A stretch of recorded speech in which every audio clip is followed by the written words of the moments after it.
Well, another day, another stunner in Hillary Clinton's email scandal. According to the Associated Press, the State Department has told investigators that the classified material on Hillary's homebrew server was so sensitive that the safe it gave her lawyer to store those emails wasn't secure enough.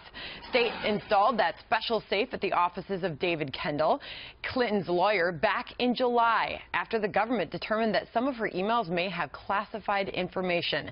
But now, officials are saying they didn't anticipate that some of the messages would contain top-secret information which they found in some of Clinton's emails. Top-secret information, the highest classification of government intelligence, requires that it be kept at a highly secured facility, hardened against hackers or eavesdropping. And clearly, Kennedy, we're learning today that wasn't enough. Of course it wasn't enough, and I know we're going to talk about some of the excuses that her husband has been making for her, and now every time she says, well, it wasn't marked classified to begin with, those excuses are wearing so incredibly thin, and people are moving on to the next phase, which is, well, what was really compromised? And of course we can't know that because it's top secret information that hackers and people who had access to her server certainly shouldn't be privy to, but there could be some very jarring revelations once all of that comes out. What continues to shock me through this, and Harris, maybe I shouldn't be shocked, you need to set the record straight, is how the State Department couldn't have or should have anticipated that there could possibly be top secret emails, considering she was Secretary of State. You bring up such a beautiful point, and it brings up a big question that I have for them. Is this a colossal disaster in terms of leadership from the top down at the State Department, that they would not recognize, with or without a marking, what is classified and what is not? And they are in charge of our safety. They're part of that curtain of national security that protects us from the rest of the world. They decide when we can and can't travel. They decide who can travel here. They make those kinds of important decisions every day. And that this is so basic, and that they would miss, you know, you might want to lock the safe. Maybe the safe needs to be more impenetrable. Maybe that they can't get the basics right really has me concerned. So what's it like now?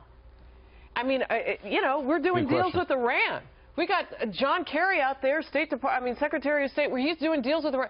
Are his secrets safe? It's a great point, Dr. Keith. If they got this so wrong, what else is out there that we're going to find out about? Well, potentially almost anything. And I think that because everybody has email, there's a tendency to kind of poo-poo this in a way, right? That's what Bill Clinton and Hillary Clinton are hoping for, that people say, well, you know, sure, emails go astray.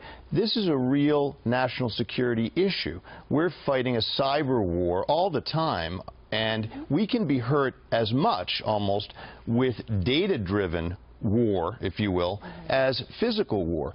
Now, when people grasp that finally, they may understand the gravity of what's happened here. It's like letting down your defenses in any other way. And that's what this Secretary of State did.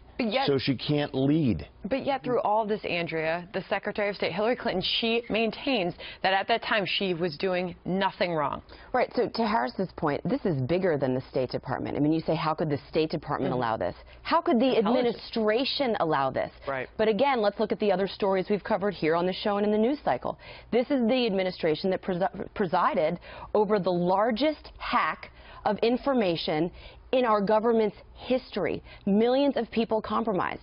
So it's not surprising. Again, this isn't just Hillary Clinton. This is an administration-wide problem. Two, this flies in the face of everything Clinton has set up until this point. Remember, she said there's nothing top secret. It's just yoga poses and downward dogs and wedding plans and all this other stuff. So they actually just contradicted their former Secretary of State.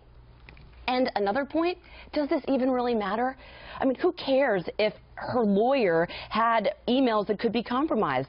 They've been compromised long ago. China's got them. Russia's got them. To me, this is a non-story. It just points to more government incompetence. And Andrea's right about, you know, other organizations, not just the White House, but you have to know that the CIA was certainly conversing with the Secretary of State. So why aren't these organizations who are charged with protecting our national security raising red flags and sounding alarm bells that the Secretary of State has has a home system that is not impervious. So we've moved beyond, can Hillary get over this politically? We've moved past that. Now we're asking the question, can we move past this as we look at our national security being compromised in a big way? And I would ask, when are we going to stop treating email like it was created yesterday? This is not new technology. Yeah. We need to catch up. I think, Sandra, you just asked a great question, and that is, even if this story moves on, should we, as a nation, because we are at risk, and we talk about that every day.